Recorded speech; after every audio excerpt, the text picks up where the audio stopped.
Hi. So, you know that feeling when there's a massive assignment that's worth 25% of your grade looming over your head, and you have no idea how you're going to do it?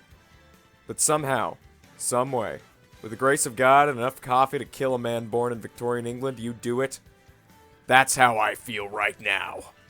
I've had the ambition to complete the entire Super Smash Bros. Roster in this very niche LEGO art style for at least 3 years.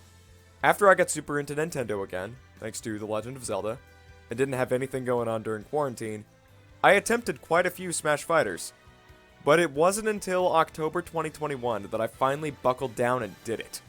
So I did it! The reason I took on so monumental a task? As I've said before, I've been playing Smash Bros. Since I was tiny. I've grown with Smash, spent hours playing with my brothers and friends. And fitting for today's subject, I probably haven't played any one game more than Smash Ultimate. I've played through all of World of Light twice, and waited with bated breath for every character announcement. You'd think that'd make me good at the game, but no, I'm still just garbage. This whole series is a tribute to a video game franchise that I've been involved with for years. Almost exactly 12 years since I got Brawl for Christmas. And I want that passion and excitement and enjoyment to be shared with you all as well. In this video is included the 24 new characters introduced in Super Smash Bros. Ultimate, completing the full roster. If you have not seen the previous 4 episodes, why?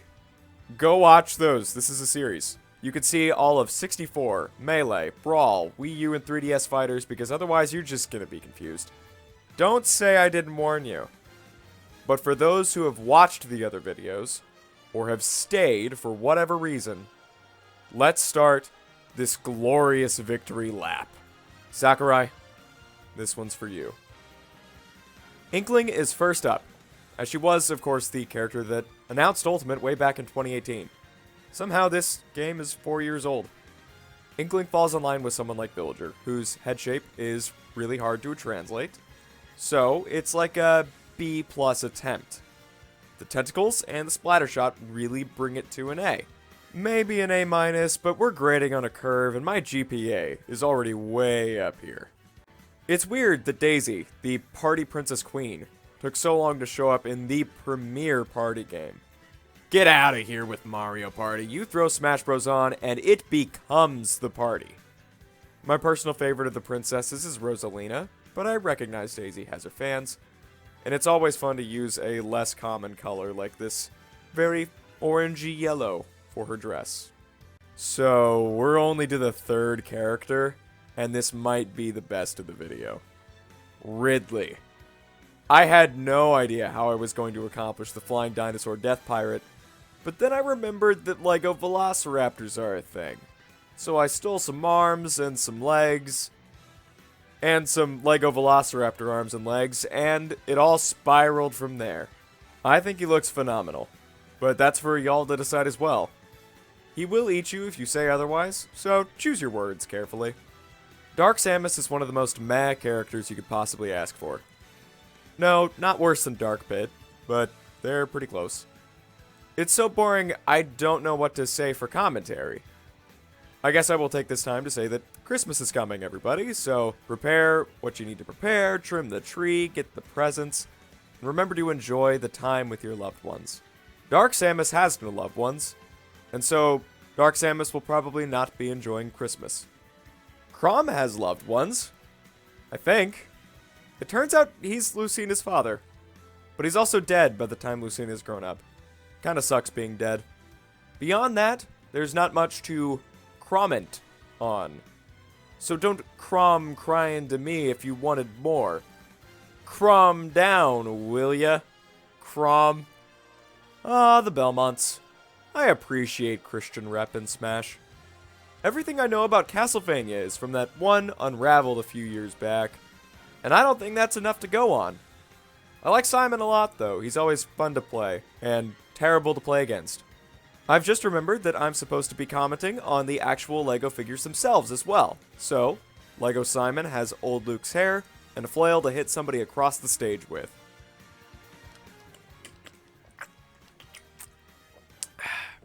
Remember, kids, drink water.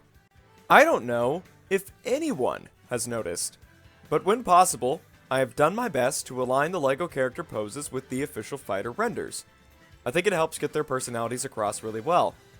I bring this up to say that Richter is one where I specifically did not follow his render, because I was lazy and did not want to draw a chain again. So instead, I gave him a bottle of holy water. It looks like a sippy cup. I really like how Richter's blue and brown color scheme pops, not unlike his popped collar. It's crazy to say because, aside from Hulk, I had never really drawn Big Figs before I started the Smash series. And the Big Fig fighters have been the stars of the show in my book. And K. Rool continues that pedigree. He just looks so good. So malicious, so kooky, so shiny. It helps that K. Rool is one of my favorites in Ultimate. Landing any punch with this overgrown lizard is such a satisfying feeling. Isabelle's pretty cool too. When I first got Ultimate a couple years ago, I found myself playing Isabelle a lot more than I was expecting. Her pastel colors and smile are very soothing. I like how her head looks. She'd just make a pretty good friend. In a weird way, Ken is one of the most boring fighters, but I love how he looks here. I think it's the cocky smirk. He looks like he considers himself to be the big stuff when he can barely stay on the stage before he sinks to the bottom of everyone's expectations. Maybe we're all Ken. Now this is another of my Ultimate mains, John Cena's Fursona. Say what you will, but I love Incineroar. I think he's hilarious. Giant wrestler cat stomping all over the place with the swagger to match is an odd yet perfect aesthetic. Of the Pokemon included thus far, I might be the proudest of him. Well, him and Greninja. It's the tongue for me. We bring you a quick intermission. My art is not the only art featured in this video. I asked a few friends of mine to submit their versions of the assist trophy and me costume characters, just to make this video that much bigger. I received Bomberman from Gryffindor Brick Kid, Springman from Zozer, and Callie and Marie from the Splatoon Singy people from Pelicar. I love each and every one of these, and I'm really honored to be able to include them. And this is a good place to say, if you'd like to share your own art with me and others, join my Discord server. It's a great place to be, and there'll be a link down below. That's all. We return from intermission to begin the DLC fighters. That was my best Clone Wars Tom Kane. How was it? We are on the final stretch. And speaking of stretch, who could possibly have guessed that the first DLC fighter would be frickin' Piranha Plant? It makes absolutely no sense, and I love it. They did not need to go so hard with this plant's moveset. The plant might look the least like Lego out of the bunch, but I did my best to still make every piece look like, well, a piece. The pod actually exists, thanks to an old CMF.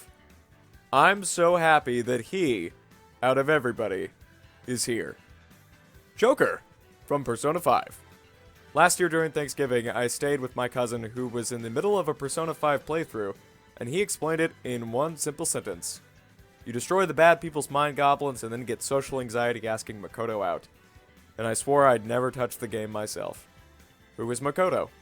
Doesn't matter. Joker uses no new pieces since Jay's hair is perfect for the dashing criminal already. As is a constant theme. I don't know much about Dragon Quest, but I like how Hero looks. There was absolutely no way I was going to make all 4 versions, so I chose the one that shows up first on the selection screen. I call him Bollcut. Bollcut's color scheme is pretty unique, using the lavender with more earthy tones. More people should wear lavender. It's a painfully underrated color. Also painful? Drawing Bollcut's sword.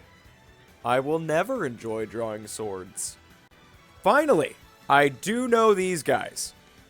My church had a Nintendo 64 in the youth room for probably like 15 years, and I would sometimes go down to play it.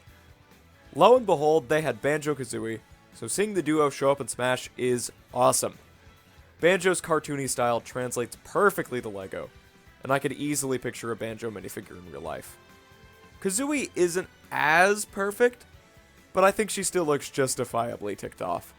Terry falls into the same category as Ken.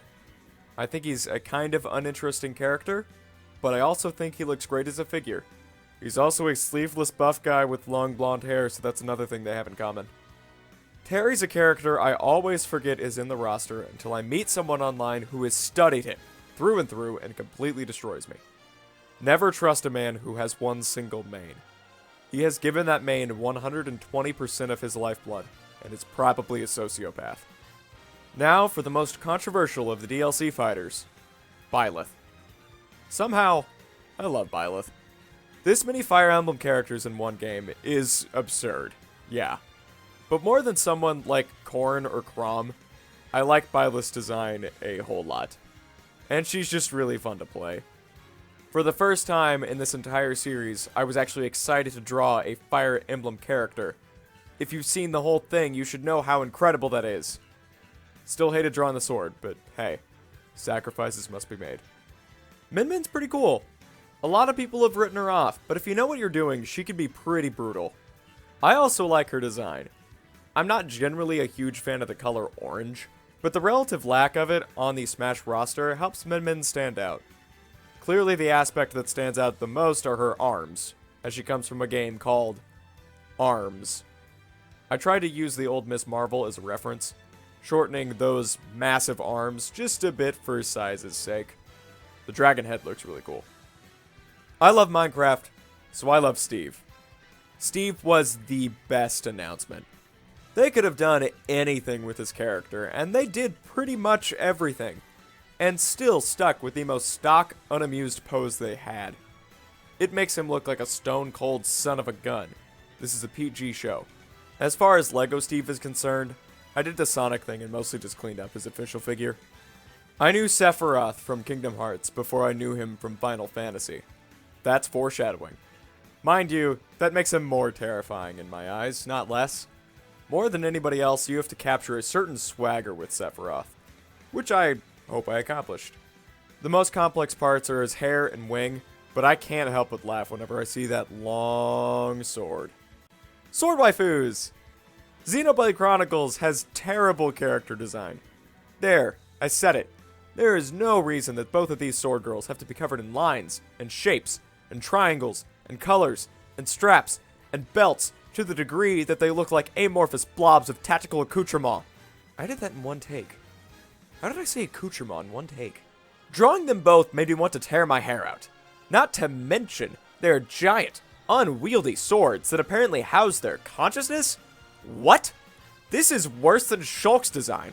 Actually, no, it's not. Shulk's is worse. But it's still pretty bad. They're cute, though. Chronologically, Kazuya was actually the last figure to be drawn for this video, so he's got a special place in my heart. Even more so after following Wooden Plank Studios' Smash Bros. Series on Instagram, of which Kazuya is the main character, which coincidentally finished 2 days after I finished my project. For the final time, I don't know much about his home series, Tekken, but I respect him immensely for his 100% real combos, and I suggest that he probably go to the hospital to fix up those scars, because they look pretty gnarly. And we're here. The very last fighter of the entire LEGO Super Smash Bros. Series, Sora. Chronologically, of all of these updated characters, Sora was the very first, drawn with his announcement way back in October 2021. And I haven't changed a thing. I think it's more sentimental like that. The hope and joy that Sora promotes is something that genuinely gets me good, and I couldn't think of a better character to send everything off. He translated perfectly from Kingdom Hearts, and put a cap on Smash in the best way possible. And similarly, he puts a cap on this series, and this video, with a smile. It's done.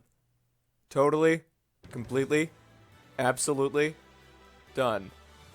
91 characters, drawn over the course of about a year, all coming together in this one huge thing.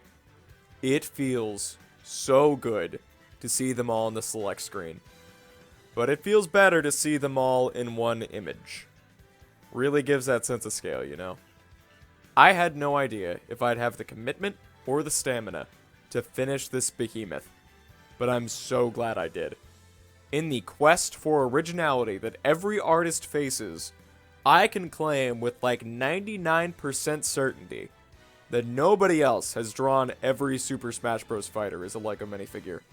And for how niche that accomplishment is, I'm putting it on my tombstone. If this blows up, and I sincerely hope it will, I will happily be known as the LEGO Smash guy for all the work this has been. Thank you so much to everyone who has been watching this series from the beginning. It's been a massive undertaking, but I'm glad for everybody who has stuck around thus far. In this instance, I would be so thankful if you liked, if you commented, if you subscribed, and especially if you shared this video around. This has been a massive amount of work, and every little bit helps make this all worth it. So remember to ring that little bell, please. I have no idea if I will ever do something this big again, but obviously you'll know if you see it on YouTube. You'll probably see me again pretty soon, with some Inverse stuff most likely, but if you don't, I feel like I've earned some radio silence. In case I don't post again before the year is up, have a Merry Christmas and a Happy New Year, and spend more time with your loved ones than I did, because I was holed up sketching a fiery furry. Until next time, later. Do